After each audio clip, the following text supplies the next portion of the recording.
Hi, today I'm going to talk to you about the 7 key principles for optimal learning. Research tells us that to learn anything, children need to be able to see it, hear it, feel it, enjoy it. And if they're doing those things, they will learn. We know that children learn quicker and easier when these 7 principles that I'm going to talk to you about today are organised brilliantly by wonderful teachers who are actively involved in orchestrating these factors. So wonderful teachers, they put their heart and soul into what they do. And as I talk through these 7 principles, maybe you can note how that would affect in your home, how you could affect them in your home or even in your classroom. Number 1, it's a nourishing environment.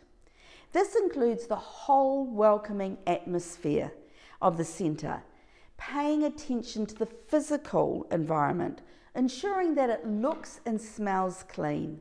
I always talk to my teachers and say, do not put the rubbish bin by the front door or by the door that parents are entering. Nobody wants to open the door and smell a rubbish bin.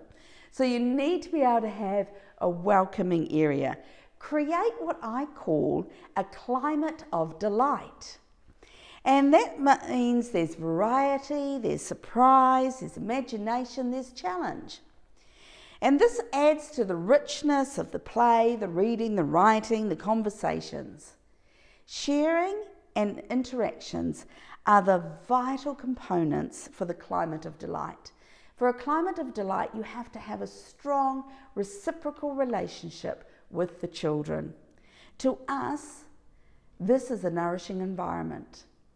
The second principle for optimal learning is a stimulating format, of inquiry and discovery.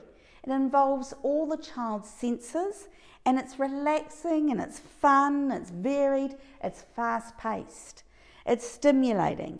And there's a whole lot of what we call the use of the power of suggestion, because that's paramount in learning. We all do our best when we think that we can do our best. So we need that I can attitude. And that comes from that stimulating format.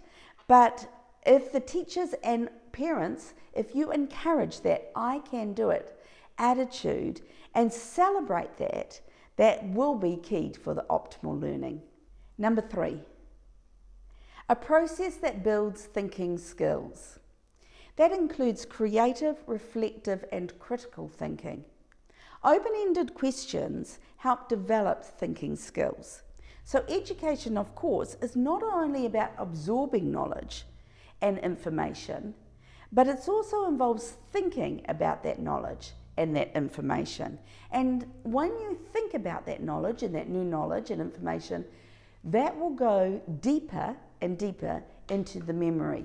So we need to have the knowledge and we need to have reflective time for thinking as well.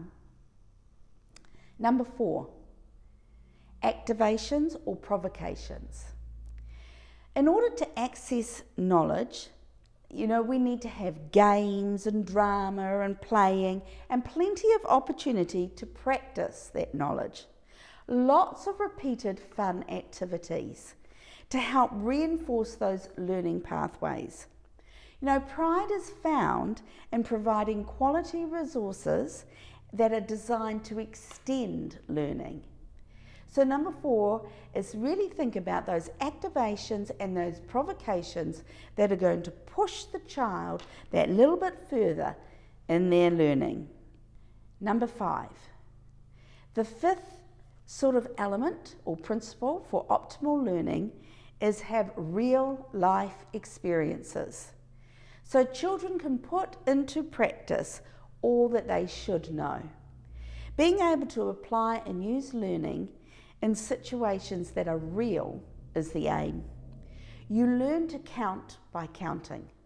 You learn to read by reading. You learn to ride a bike by riding a bike.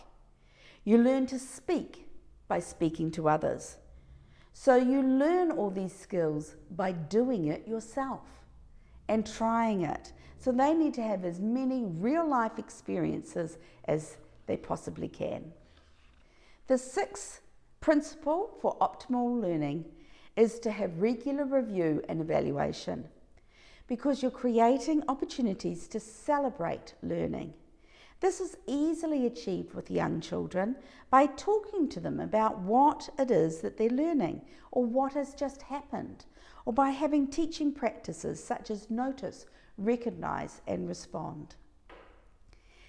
And the last one, number 7, for optimal learning is have a flexible and holistic approach that has routine and structure. This intuitive flexibility is what great teachers have.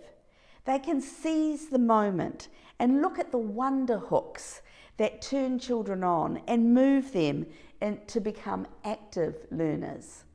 So this is achieved well within a structured program as teachers apply their professional knowledge by intuitively changing the sequence and the style, because they're tuning in to the children and they switch on the learning process.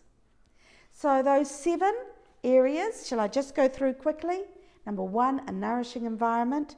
Number 2, a stimulating format. Number 3, a process that builds thinking skills. Number 4, activations and provocations. Number 5, real life experiences.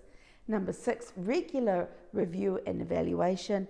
And number 7, a flexible, holistic approach that has routine and structure. See if you can put all of those into your program and you will have an amazing classroom. Thank you.